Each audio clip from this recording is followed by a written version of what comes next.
Je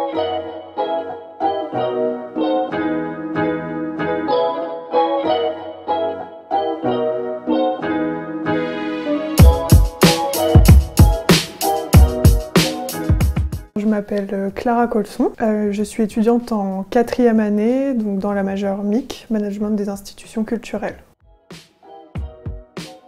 Je viens d'arriver à Sciences Po cette année, donc par le processus d'entrée directe. Avant, j'ai fait 3 années de prépa littéraire à L. Avant d'entrer à Sciences Po Lille, j'ai fait une année de césure. Donc j'ai travaillé pendant 1 an dans le cadre d'un service civique dans une institution culturelle, à la scène musicale, à Boulogne-Billancourt. J'avais un poste d'assistante d'action culturelle. Mes missions, c'était principalement de la démocratisation culturelle. Je voulais particulièrement rentrer à Sciences Po Lille.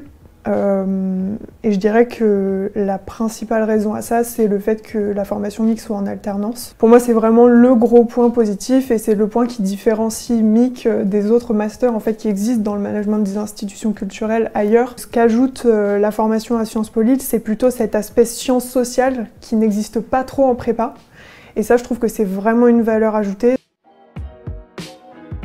Ça va jouer en votre faveur, je pense, d'avoir déjà une première expérience dans le milieu culturel, mais c'est pas quelque chose de nécessaire. C'est une inquiétude qui revient souvent en fait. Je n'ai pas d'expérience significative dans le milieu de la culture, je me sens illégitime à demander l'entrée en Master MIC. Souvent quand on gratte un peu, quand on discute avec ces personnes, elles ont eu en fait une expérience.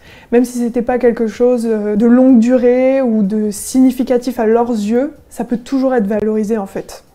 Je pense qu'à partir du moment où vous voulez rentrer en MIC, c'est que vous avez une passion en fait, ou du moins une pratique culturelle. Il faut vraiment se défaire de ce syndrome de l'imposteur qui revient énormément dans les échanges qu'on peut avoir avec les étudiants. Je pense qu'il faut vraiment savoir que vous avez une légitimité à être là. Et même si vous n'avez pas fait 12 ans de clarinette et que vous n'avez pas eu un stage de 6 mois dans le milieu de la culture, bah vous avez votre place en fait.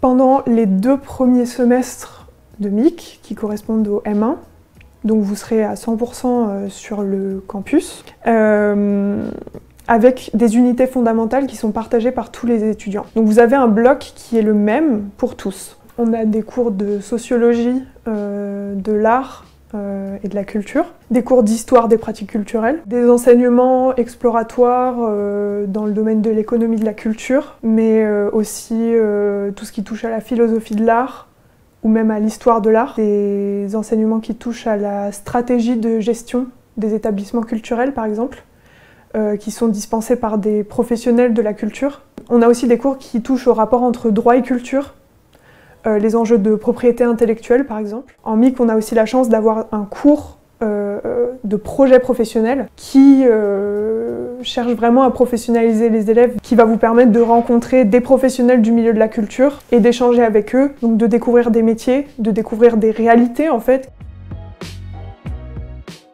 Je pense que c'est une formation de très grande qualité parce qu'elle est pluridisciplinaire. Et le deuxième aspect très positif de la formation, c'est l'aspect professionnalisant qui est là dès le début de la formation. Et ça, je pense que c'est très rassurant en fait, surtout dans le milieu de la culture. La majeure MIC vous permet vraiment d'accéder à tous les métiers de la culture. Ce n'est pas une formation restrictive en fait. Vous avez accès aux métiers de la production, de la médiation, de la diffusion. Vous pouvez travailler autant dans des institutions culturelles de niveau national, local, régional. Vous pouvez travailler dans des institutions publiques ou dans des organismes privés. C'est pas quelque chose qui va vous fermer des portes, mais au contraire, c'est une majeure qui va vous ouvrir des opportunités.